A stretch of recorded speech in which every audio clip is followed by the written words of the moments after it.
Hello guys, first of all ఈ video informative అనుకోని ఈ వీడియోకి ఇన్స్టాగ్రామ్ నుంచి వచ్చిన వాళ్ళందరికీ అండ్ అలానే యూట్యూబ్లో క్లిక్ చేసిన వాళ్ళందరికీ చాలా చాలా చాలా థ్యాంక్స్.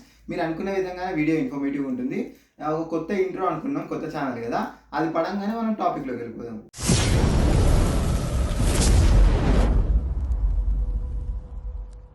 ఈరోజు టాపిక్ మీకు టైటిల్ని చూసి అర్థమై ఉంటుంది.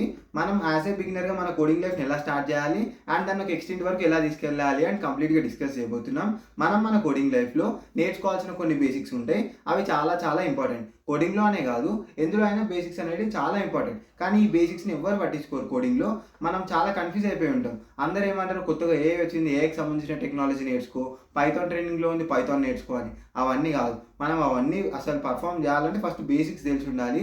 కాబట్టి ఈ బేసిక్స్ అనేది చాలా ఇంపార్టెంట్. సరే, ఈ బేసిక్స్ నేర్చుకోవాలంటే ఏం చేయాలి బ్రో అంటే, ఫస్ట్ సి లాంగ్వేజ్ నేర్చుకోవాలి. మనం సి లాంగ్వేజ్లో అన్ని బేసిక్ కాన్సెప్ట్స్ కవర్ అవుతాయి. మనకు అసలు కోడింగ్ టచ్ లేదు కాబట్టి అసలు ఈ డెవలప్మెంట్ సైడ్ ఒక ఇంట్రొడక్షన్ ఇచ్చే విధంగా సి లాంగ్వేజ్ అనేది ఉంటుంది. ఆ సి లాంగ్వేజ్లో మనకి వేరియబుల్స్ అంటే ఏంటి, కండిషనల్ స్టేట్మెంట్స్ అంటే ఏంటి, మనకి లూప్స్ అంటే ఏంటి, అండ్ మనందరికీ అంటారు కదా డిఎస్ఏ, అడ్వాన్స్ డిఎస్ఏ అని. ఆ అడ్వాన్స్ డిఎస్ఏ వరకు మనం చాలా క్లియర్గా నేర్చుకోవచ్చు సి లాంగ్వేజ్లో మాత్రమే. ఓకేనా? సి లాంగ్వేజ్ అనేది అంత ఇంపార్టెంట్. సి లాంగ్వేజ్ నేర్చుకున్నాం పర్ఫెక్ట్గా, అందులో మనం లాజికల్ ప్రోగ్రామ్స్ అన్నీ చాలా బాగా సాల్వ్ చేస్తామంటే మనం ఇంకా బేసిక్స్ నేర్చుకున్నట్టే. ఆ తర్వాత ఇప్పుడు అడ్వాన్స్ టెక్నాలజీస్కి వెళ్ళాలి మనం. ఓకే, సి లాంగ్వేజ్ అయిపోయింది, బేసిక్స్ ఆర్ డన్. ఇప్పుడు ఈ బేసిక్స్ తర్వాత మనకు ఓపిక ఉంది, లేదంటే ఇంట్రెస్ట్ ఉంది, మనం ఇంకా ఫస్ట్ ఇయరే అనుకుంటే C++ కూడా నేర్చుకోవచ్చు. C++లో ఆబ్జెక్ట్ ఓరియంటెడ్ ప్రోగ్రామింగ్ అనేది ఇంట్రడ్యూస్ అవుతుంది. ఊప్స్ అంటాం కదా. ఈ ఊప్స్ మీద ఒక బెటర్ అండర్స్టాండింగ్ రావాలి అంటే C++ is the best language. లేదు C++ వద్దు అనుకుంటే మనం నెక్స్ట్ నేర్చుకోవాల్సిన టెక్నాలజీస్ ఏంటి? నెక్స్ట్ నేర్చుకునే టెక్నాలజీ కంటే ముందు ఫుల్ స్టాక్ డెవలప్మెంట్ అంటాం కదా. అసలు ఈ ఫుల్ స్టాక్ డెవలప్మెంట్ అంటే ఏంటో తెలుసుకుందాం. ఫుల్ స్టాక్ డెవలప్మెంట్ అంటే front end, back end, database, ఈ మూడు కలిస్తేనే ఫుల్ స్టాక్ డెవలప్మెంట్ అవుతుంది. ఇప్పుడు ఫ్రంట్ ఎండ్ అనుకోండి, మనకి ఏదైతే కనిపిస్తుందో, ఇప్పుడు మనం ఏ వెబ్సైట్ అయినా ఓపెన్ చేయొచ్చు. ఫర్ ఎగ్జాంపుల్ నేను చాట్‌జీపీటీ ఓపెన్ చేసిన, చాట్‌జీపీటీలో నాకు ఏదైతే కనిపిస్తుందో ఇప్పుడు ఇంటర్ఫేస్, దీన్ని ఫ్రంట్ ఎండ్ డెవలప్మెంట్ అంటాం. ఈ కనిపించే మొత్తాన్ని డెవలప్ చేయడమే ఫ్రంట్ ఎండ్. ఇప్పుడు బ్యాక్ ఎండ్ అంటే ఇప్పుడు ఈ చాట్‌జీపీటీకి సంబంధించిన ఏదైతే లాజిక్ ఉంటుందో, రెస్పాన్స్ ఇవ్వడం కానీ, రిక్వెస్ట్ తీసుకోవడం కానీ, అంటే మనం ఏదైనా మెసేజ్ ఇన్పుట్ ఇస్తే దాన్ని తీసుకొని రెస్పాన్స్ ఇవ్వడం, ఈ లాజిక్ మొత్తం బ్యాక్ ఎండ్లో రాస్తాం.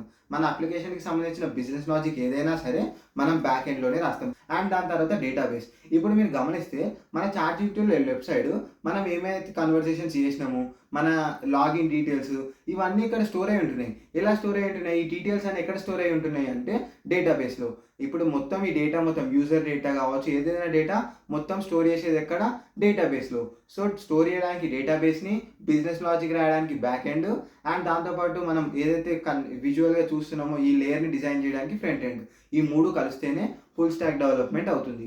ఇప్పుడు టెక్నాలజీస్ విషయానికి వద్దాం. ఈ ఫుల్ స్టాక్ డెవలప్మెంట్ బేస్డ్ మీద జావా అంటాం.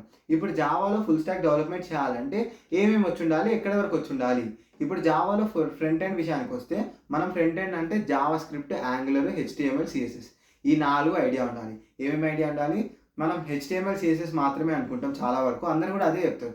కానీ జావా స్క్రిప్ట్, యాంగులర్ ఈ రెండు చాలా డిమాండ్ ఉన్నాయి అండ్ చాలా ఇంపార్టెంట్. ఈ రెండు కూడా మనం చాలా ప్రాక్టీస్ చేసి ఉండాలి దీని మీద, జావా మీద వర్క్ చేయాలంటే. అండ్ దాంతోపాటు ఇప్పుడు బ్యాక్ ఎండ్ విషయానికి వస్తే స్ప్రింగ్ బూట్ వాడుతున్నారు అందరూ ఏం వాడుతున్నారు? జావాలో స్ప్రింగ్ బూట్ అనే టెక్నాలజీ వాడుతున్నారు. ఇప్పుడు లేటెస్ట్గా వచ్చింది అది. అండ్ దాంతోపాటు బ్యాక్ ఎండ్ అంటే మనం ఏదో ఒక డేటాబేస్ మీద వర్క్ చేసి ఉండాలి.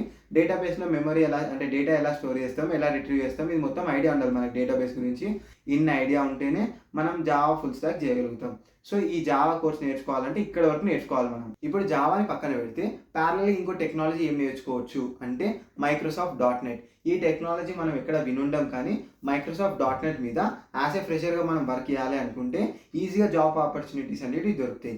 వేరే ఇంతకుముందు మాట్లాడుకున్న జావా ఏదైతే ఉందో దాని మీద ఓన్లీ ఎక్స్పీరియన్స్డ్ క్యాండిడేట్స్నే తీసుకుంటారు. ఫ్రెషర్గా మనకి అక్కడ ఛాన్సెస్ దొరకడం అనేది చాలా రేర్. కానీ .NETలో మాత్రం యాజ్ ఏ ఫ్రెషర్గా కూడా మనకు మంచి ఆపర్చునిటీస్ ఉంటాయి. కాబట్టి .NET నేర్చుకోవడం అనేది చాలా వరకు బెనిఫిట్ కూడా అవుతుంది. ఈ .NET మీద వర్క్ చేయాలంటే మనకి ఏమేమి వచ్చి ఉండాలి అంటే front end, back end, database common. ఎందుకంటే ఫుల్ స్టాక్ డెవలప్మెంట్ చేయాలంటే ఈ మూడు కావాలి. ఫ్రంట్ ఎండ్ విషయానికి వస్తే ఇక్కడ కూడా సేమ్ యాంగులర్, జావా స్క్రిప్ట్ మీద మంచి ప్రాక్టీస్ ఉండాలి. అండ్ దాంతోపాటు HTML, CSS ఐడియా ఉండాలి. ఇప్పుడు బ్యాక్ ఎండ్ విషయానికి వస్తే .NETలో వచ్చేసి ASP.NET MVC అని వాడుతున్నారు. ASP.NET MVC అంటే అదొక మోడల్ అనమాట, మోడల్ వ్యూ కంట్రోలర్ అని. ఇప్పుడు దాంతోపాటు డేటాబేస్ మీద మనకు ఒక ఐడియా ఉండాలి. ఏదైనా ఒక డేటాబేస్, ఒరాకిల్ డేటాబేస్ కావచ్చు, మైఎస్క్యూఎల్ డేటాబేస్ కావచ్చు, మనకు దాని మీద ఒక ఐడియా ఉండాలి. సో ఈ మూడింటి మీద మంచి ప్రాక్టీస్ ఉంటేనే మనం .NETలో మనం ఏదైనా జాబ్ ఆపర్చునిటీ తెచ్చుకొని మనం వర్క్ చేయగలుగుతాం. కాబట్టి .NET వరకు ఇది స్టోరీ. ఇప్పుడు ఇవన్నీ పక్కన పెట్టి బిహైండ్ మన మొబైల్ అప్లికేషన్ సైడ్ వెళ్దాము అనుకుంటే మనకి రియాక్ట్ నేటివ్ అయినా వచ్చి ఉండాలి, ఫ్లటర్ అయినా ఐడియా ఉండాలి. ఇప్పుడు రియాక్ట్ నేటివ్ అంటే ఏమీ లేదు. ఇప్పుడు రియాక్ట్ నేటివ్లో మొబైల్ అప్లికేషన్స్ బిల్డ్ చేయాలి అంటే ఫ్రంట్ ఎండ్ వచ్చేసి రియాక్ట్ జేఎస్ వాడతాం. అంటే రియాక్ట్ జావా స్క్రిప్ట్ అనే ఒక టెక్నాలజీ వాడి మనకు కనిపించే ఏదైతే ఫ్రంట్ ఎండ్ డిజైన్ పార్ట్ ఉందో, ఇప్పుడు వాట్సాప్ ఓపెన్ చేస్తే మనకి ఏదైతే కనిపిస్తుందో ఆ డిజైనింగ్ పార్ట్ మొత్తం చేస్తాం. ఇప్పుడు దాంతోపాటు బ్యాక్ ఎండ్ ఉంటుంది కదా, బ్యాక్ ఎండ్ మళ్ళీ మనం జావాలోనే చేస్తాం. మన మొబైల్ అప్లికేషన్స్ బ్యాక్ ఎండ్ చేసేది జావా టెక్నాలజీ బేస్డే మనం జావాలోనే మనం ఆ మొత్తం బ్యాక్ ఎండ్ బిజినెస్ లాజిక్ మొత్తం రాస్తాం. అండ్ యాజ్ యూజువల్ డేటాబేస్ అనేది కామన్. ఇప్పుడు ఫ్లటర్ గురించి మాట్లాడుకుందాం. ఫ్లటర్ అంటే ఫ్రంట్ ఎండ్ వచ్చేసి డాట్. ఇక్కడ ఇది ఎప్పుడు వినుండం మనము, DART. ఫ్రంట్ ఎండ్ వచ్చి డాట్ మీద డిపెండ్ అయి ఉంటుంది. ఇది ఒక టెక్నాలజీ. అండ్ బ్యాక్ ఎండ్ వచ్చేసి మళ్ళీ సేమ్ జావా కానీ కోట్లిన్ కానీ, majority Java. And database as usual. ఇది ఫ్లటర్ గురించి. ఇప్పుడు ఇవన్నీ పక్కన పెట్టి మనం ఇప్పుడు కొత్తగా వచ్చిన AI టెక్నాలజీస్ గురించి మాట్లాడుకుంటే మనం ఫస్ట్ మనకి ఒలామా అని ఒకటి ఉంది. ఒలామా తర్వాత హగ్గింగ్ ఫేస్ అని ఒకటి ఉంది. ఇవి మనం దీని గురించి ఇంకా డిస్కస్ చేద్దాం సపరేట్ వీడియోలో. ఒక బేసిక్ ఐడియా ఇస్తా. ఇప్పుడు AI బేస్డ్ అప్లికేషన్స్ బిల్డ్ చేయాలంటే మాత్రం పైథాన్ ఐడియా ఉండాలి. ఎందుకంటే పైథాన్ ఇప్పుడు ఎక్కువ శాతం యూజ్ చేస్తున్నాం AI కోసం. So AI based applications build చేద్దాం అనుకుంటే మాత్రం ఖచ్చితంగా పైథాన్ అనేది ఐడియా ఉండాలి. ఇప్పుడు యాజ్ ఏ బిగినర్గా మనం స్టార్ట్ చేసినాం, మెల్లిమెల్లిగా వెళ్తున్నాం అంటే మనం తీసుకోవాల్సిన రోడ్ మ్యాప్ ఏంటో ఒక ఫైనల్గా ఒక కంక్లూజన్కి వద్దాం. ఫస్ట్ బేసిక్స్ కోసం C నేర్చుకోవాలి. తర్వాత ఇంట్రెస్ట్ ఉంది మనం నేర్చుకుందాం అనుకుంటే C++, అంటే టైం ఉంది అనుకుంటే. ఆ తర్వాత మనం ఒకవేళ మనకి ఇప్పుడు యాజ్ ఏ ఫ్రెషర్గా మనం ఇంకా ఫస్ట్ ఇయర్ సెకండ్ ఇయర్లో ఉన్నాం అనుకుంటే జావా నేర్చుకోవడం అనేది చాలా వరకు బెటరు. లేదు 4th ఇయర్ అయిపోతుంది, లేదంటే 3rd ఇయర్ ఎండింగ్లో ఉన్నామంటే .NET అనేది బెటర్ చాయిస్ అవుతుంది. కానీ ఈ .NET జావా ఈ రెండింటి మీద వర్క్ చేసిన వాళ్ళైతే ఇంకా బెటర్గా పర్ఫామ్ చేస్తారు. అయితే జావా సైడ్ ఆపర్చునిటీ వస్తే జావా సైడ్ వెళ్తాం, .NET సైడ్ వస్తే .NET సైడ్ వెళ్తాం. సో ఈ రెండింటి మీద ఐడియా ఉండడం కూడా బెటరే. అండ్ దీని తర్వాత విషయానికి వస్తే అప్పుడు మొబైల్ అప్లికేషన్స్ గురించి మనం మాట్లాడుకోవాలి. ఎందుకంటే ఫస్ట్ మొబైల్ అప్లికేషన్స్లో మనల్ని ఎవరు అంటే ఇంక్లూడ్ చేయరు. కాబట్టి ఫస్ట్ వెబ్ అప్లికేషన్స్, ఆ తర్వాత మనకి ఎక్స్పీరియన్స్ వచ్చిన తర్వాత మొబైల్ అప్లికేషన్ సైడ్ వెళ్తే ఈ రియాక్ట్ నేటివ్ కానీ ఫ్లటర్ కానీ ఇంతకు మించి కూడా మనం నేర్చుకుందాం, ఇంతకు మించి కూడా మనం వెళ్దాం అనుకుంటే AI సైడ్ వెళ్ళొచ్చు. AI సైడ్ వెళ్ళాలంటే మనకు పైథాన్ ఐడియా ఉండాలి. సో ఇదండి మొత్తం ప్రాసెస్. మనం కోడింగ్ జర్నీని బిగిన్ చేసి దాన్ని ఒక ఎక్స్టెండ్ వరకు తీసుకెళ్లాలంటే.